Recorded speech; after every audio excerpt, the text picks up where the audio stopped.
So, on today's episode, we are at Sprezzatura and we're going to be talking about healthy, simple, delicious fall sides that you can make for your holiday dinners.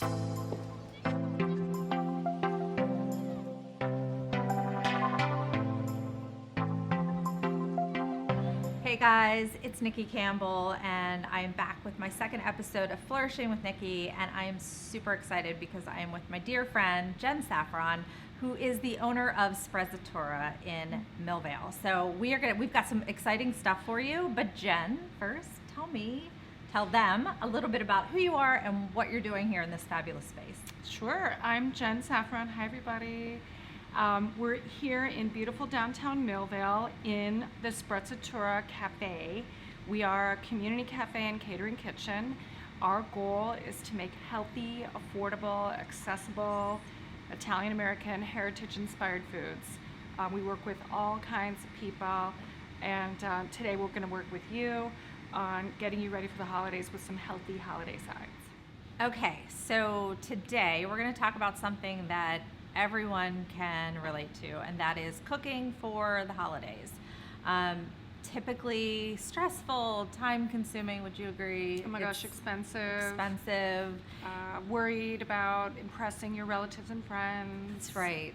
And I rarely talk to someone who is super excited about preparing meals for the holidays because it's so stressful. So today, Jen and I are going to talk a little bit about ways to have a simpler yet healthy and, best of all, delicious and beautiful. Yes, and beautiful holiday dinner. So Yes. We're going to talk about sides today. We're going to do two different sides, but we're going to show you that there's a way to have kind of a stress-free holiday. I mean, I can't do anything about your family, but we can help you with stuff in the kitchen, and Sure. it's going to be good and good for you, and you're going to feel good about the food that you're serving. So, Jen, any thoughts on holiday cooking? What stresses you out? My mother, who's an amazing cook, and then thinking about, if I'm going to be a guest, if I'm going to bring something, Right. If I'm a host, what's that going to look like? Both these sides we're going to do tonight travel well, so you can transport them, you can bring them. They look great, they hold up great, they're easy to reheat. They're so pretty too. All these things are winners in my book for making a better stress-free holiday. All right, so should we get to it? Yeah. All right, let's go. Okay, so we promised simple, healthy, delicious, beautiful holiday sides, right? That's a large order to fill, but I'm here to tell you that Jen can do it. So we've got this beautiful array of ingredients. So Jen, tell us what we're gonna make and kind of walk us through what's here, because it's very simple. It's not anything that you can't find in every grocery store. That's right. And the goal here, people, is flavor. So, we often think about flavor having to be complicated, or you need a lot of salt and fat, or you need this or that. You really don't. You need really good ingredients, basic ingredients that you're going to start with. Here, of course, the star of this is the squash. I wanted to show you two different squash. So here we've got, this is a honey nut squash. It's sweeter. It's adorable. Isn't it so cute? It's like a holly hobby squash. It's darker in color, but you can see they're obviously related to the butternut squash. So we're probably most familiar with the butternut squash, easy to buy, easy to find. This bought organically, grown in New Wilmington, delivered here on Thursday. Wow. Different. Okay. So, So for a soup, so how many would this serve? Like what would you be? I would say we're gonna make soup for a good, nice cup, bigger cup. Okay. Probably 6 people. Okay, perfect. Yeah. So a holiday dinner, this is something that you would start with? Yes, yeah. So in Italian land, we often begin our meal with something called a prima patti. So it would be either a soup, a pasta, or in the north, a risotto. In my family, we always started with soup. So that's what we're doing here, because at my house, we would make a soup, we would eat a soup. Many recipes about that. And we certainly serve a lot of soup here at Sprezzatura. So this, we're going to begin, I'm going to just start with the honey nut because it's a little easier to kind of work with. If you cut off the end, Now, remember, a squash is a tough exterior, so you want to put your knife down and pull. You don't want to be harming yourself. Right. Or others. Right, or other people. And when you open it up, here you see some seeds. You could just take those right out and kind of discard them. A little discard bowl. And peel it and chop it. So we're going to work from the idea that we've done that. At some point, you can use a peeler. We're on TV and I'm making it quick work. So just so that I can show you that you're going to actually cut it into pieces. It that smells are, so good. Yeah, it's like like it already earth. smells really good. Yeah, like, and look at the color. I mean, we're orange on orange, so it's a little hard to see, but you're just chopping it into pieces like this. You don't have to be too beautiful about it. We're going to puree this in the end anyway, so go for it. So you're going to keep working with your squash. You want to have the majority of your soup chopped squash, and then the rest equal parts of potato, onion, celery, carrot. Okay. So of course, onion, celery, carrot being, you know, a base for a lot of soups. Right. Here, we're just going to take this off. These are organic carrots. They came from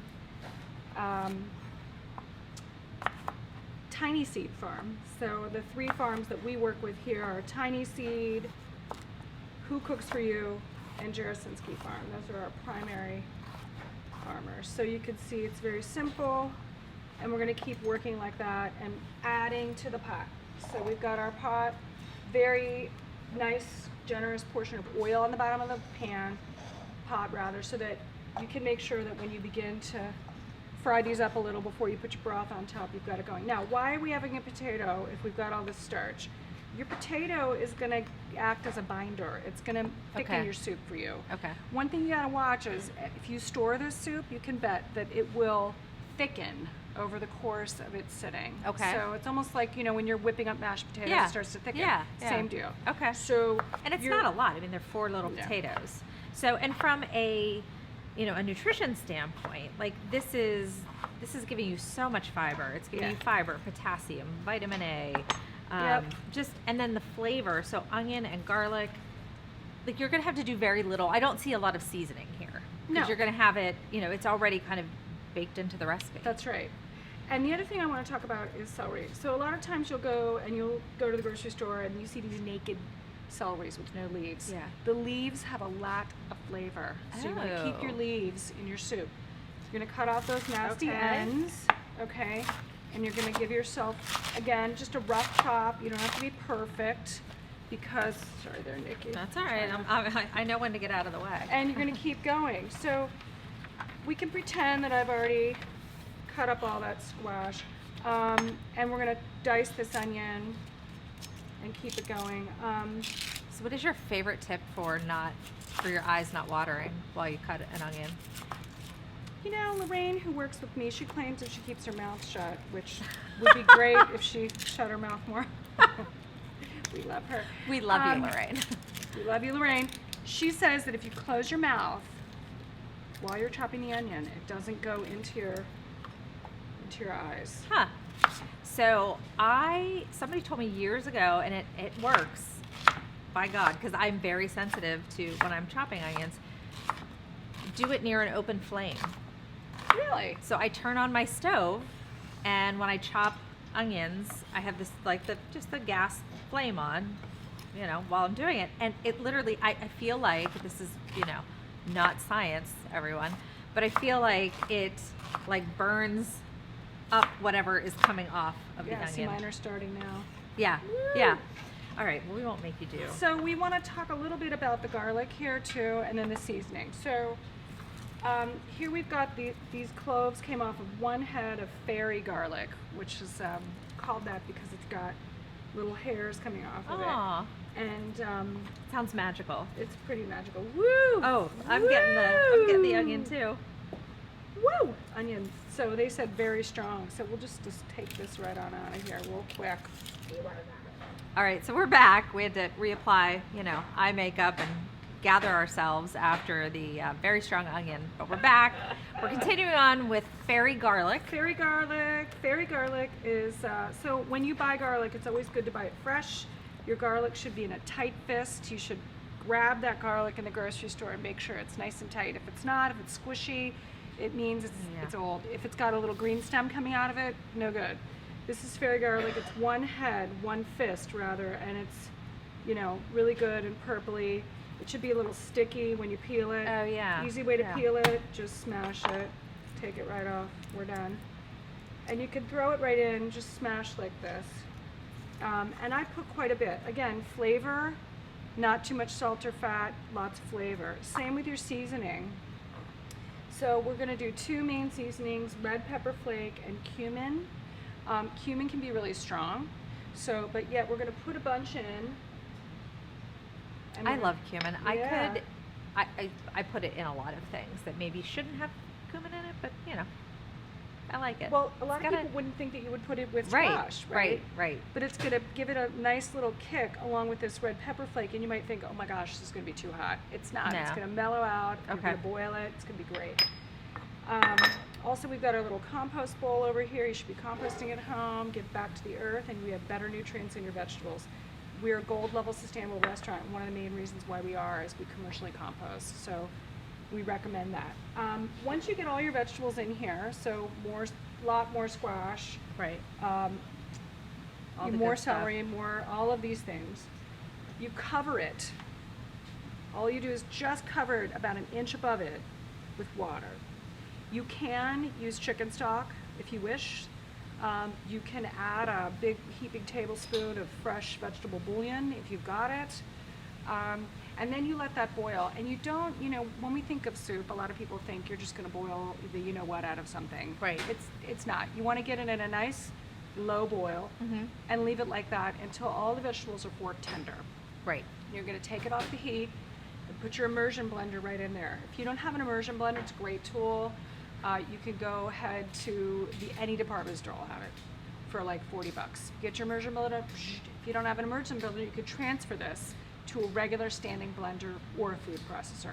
Put it back in the pot, bring it to a little heat, add your salt and pepper to taste, and then, you know, we're a restaurant, so we do have salt and fat as part of our agenda because that's what makes people want to eat your food. Part of their agenda, the fat and salt agenda. That's right, fat and salt agenda. So when we serve this in the cafe, we do add a big hunk of butter and heavy cream, and it just makes people feel good. So we were just having the conversation about, you know, non-fat, low-fat, sugar-free, all of those things that people think are healthy, when in actuality, real butter, real cream, those things are healthy in moderation. So I would much rather see that, you know, you're putting in real foods versus trying to create a workaround that seems healthy because it's fat-free or sugar-free or whatever, and it just doesn't taste as good. So I'm on the fat and salt train. Yeah. In moderation. I mean, it's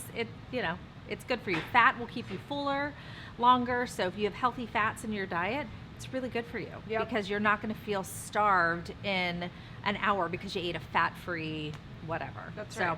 All right. So we'll stop here. We're going to put it on. We're going to put it on the stove. Yep. And then we will show you the end product. All right. So we're enjoying the finished product, and it's gorgeous. And it's tasty. We garnished it with a little bit of the red pepper flakes, but just the squash alone. So Jen's going to tell us how easy this is from start to finish, but I just want to tell you, if you put the effort into making things like this, it really pays off nutritionally. So just the squash alone has great fiber. It has vitamin C. It has vitamin A. It has healthy carbs. So carbs are not the enemy. I think we've talked about that before. So it's such a nutritionally sound dish, and it's super easy, as you saw. So Jen, start to finish, how much time, how many ingredients? Like, this is easy, right? Yeah. So you've got squash, celery, onion, carrot, potato, garlic. 6 ingredients. Red pepper flake and cumin. Obviously, you can salt and pepper this the way you want. I add butter and cream. You could certainly do that.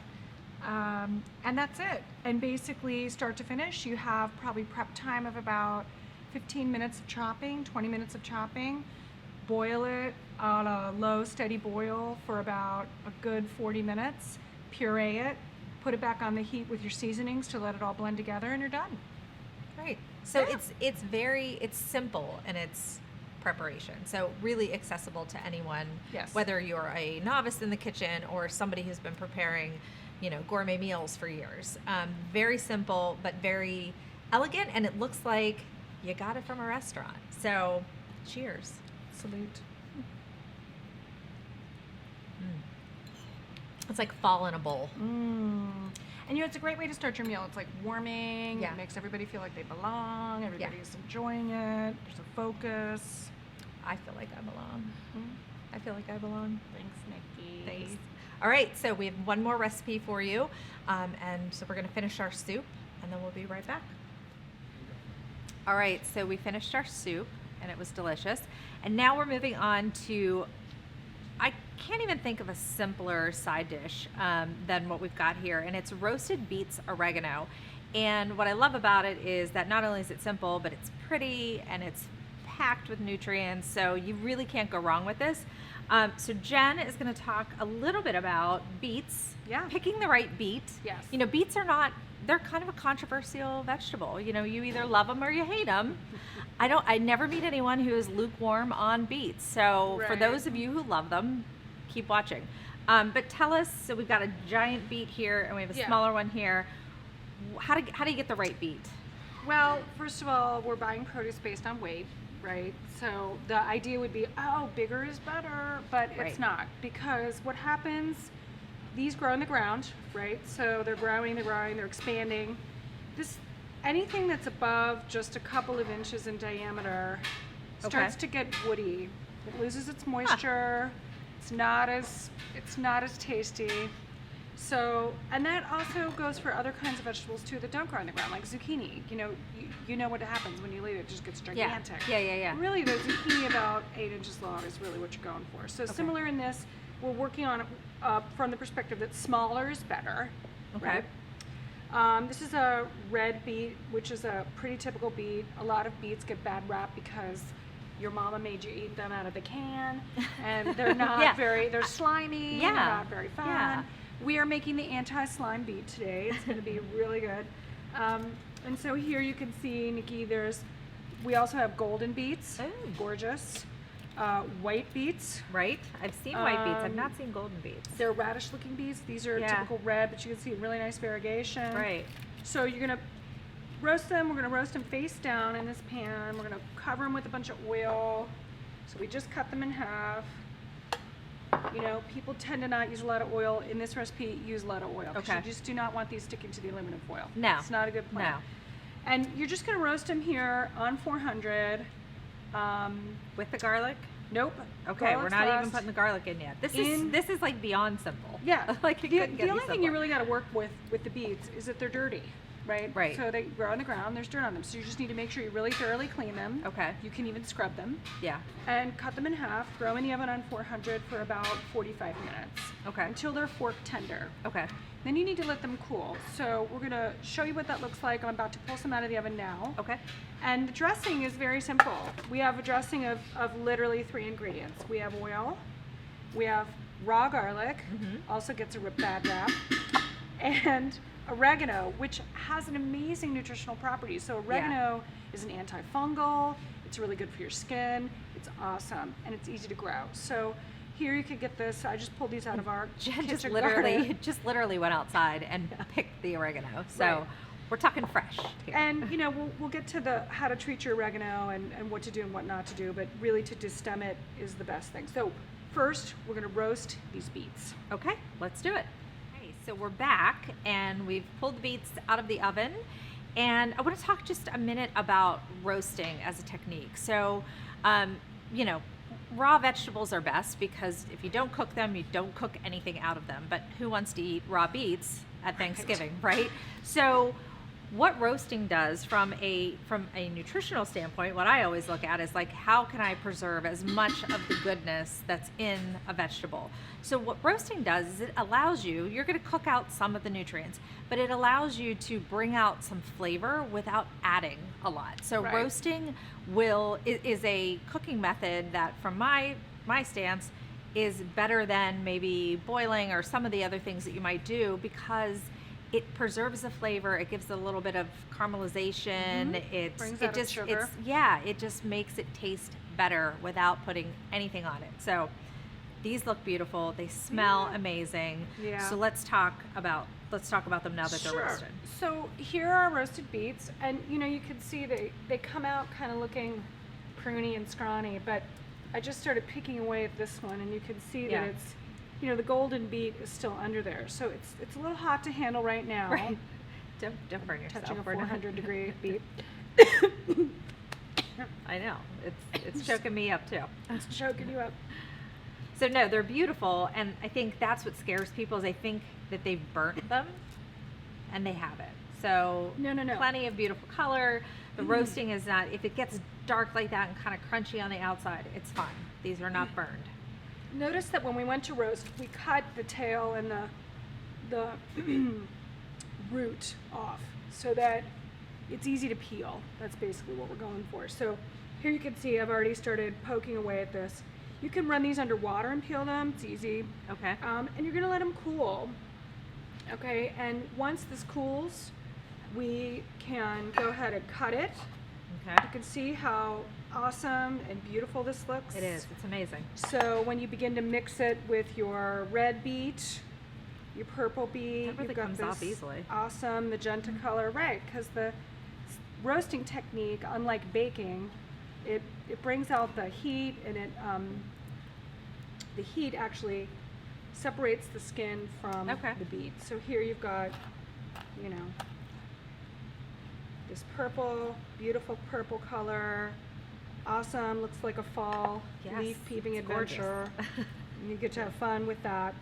So you can imagine in a bowl, this would be super beautiful. Right. And so your dressing is really just a garnish, because like you said, all the flavor's already there. You don't need a whole lot. You just need a little bit of salt and pepper, some oil, we're good to go. So in this case, this is sort of adapted from a traditional northern Italian recipe. So of course people think of Italian as being like tons of meat and cheese. That's not always true. Italy is surrounded by water. We eat a lot of fish, legumes, vegetables. And certainly in the north, in the mountains, people grow vegetables like this, cold weather vegetables. Okay. Good for Pittsburgh. So here's your oregano. You're just going to strip it right off. Right? Okay. So the stem contains a lot of bitterness. Just so you don't want that puppy. And you're going to do the same thing. So this much oregano, I'd say a good teaspoon. Like a teaspoon, yeah. Will handle a 6-person amount of beets, and you're going to roughly chop that, not too much. Okay, again, our fairy garlic. I love the fairy garlic. I'm here for it. And so in this case, we're going to jump this garlic out of its skin like we did before. Okay. And then very finely chop this, or you can get a microplane and microplane it. Okay. So just one sec while I get my little bowl, and I'll show you how this will all come together. All right, so now we're moving on to the dressing, and these look fabulous. This is a really beautiful salad side, however you want to serve that. So let's talk dressing. Yes, so the dressing goes on last. So again, we've just roasted these only with oil. No salt, no nothing, just roasting. And here we've got our little microplane, we've got our garlic, and we're gonna microplane garlic right on top of this. I'm doing about a half a large clove. You can see it's a lot, but we have to pretend that this is a little bit of a full thing. We've got our oregano. Oh my gosh, it smells so good. And we've got our oil. A little bit of black pepper, a little bit of salt. We're good to go. Now, stir it all up. One thing about this dressing is if you want to do a make-ahead, Nikki, you don't want to add the garlic ahead. You add it last. Add it last. Because it's strong. And if you make your oil oregano infusion, which we do all the time because we serve this on the menu, we make our oregano oil infusion and then last add the garlic. If we added the garlic to the infusion and put it in the fridge, it would turn into a garlic dressing. Right. And that's not really what we're going for. We're going for a bite with the garlic. Right.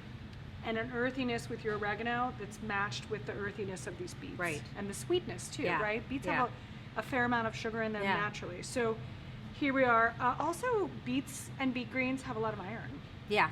Yeah. and that's great absolutely. for you. So if you're Well, this right here, to me, this is, I was just thinking, it's like an immune boosting side dish salad. So you've got Yes. garlic, which we know is good for your immune system, oregano, beets have a lot of vitamin C, iron, things like that. So this is really, as you're talking about fall and winter dishes, this is perfect, along with Yep. the squash soup that has, some of the same properties in it. This is something you can serve to your guests, your family, feel good about it, and it Yeah. tastes good. Yep. Yeah. And it's great room temp or cold. Okay, So yes, good if point. you're traveling, you're going somewhere, throw it in your cooler, show up, you're good to go. You don't have to All right. reheat this. It's not a hot dish. Oh, it's gorgeous. Well, thank you so Thanks, much. Nikki. These are 2 great recipes, Yeah. and I'm looking forward to sharing them with everyone. We'll make sure that we post the recipes because they're so simple, and we'll obviously be back here again. I know it. Thanks, Nikki. Good to see you. Good to see you. So we just wrapped up in the kitchen. Thank you, Jen, again from Sprezzatura. I'm walking away with a quart of soup, so I'm very happy. I hope you enjoyed the recipes, and what you got from it is that it can be simple, delicious, and nutritious. I'm Nikki Campbell, owner of the Flourish Group. Make it a healthy day.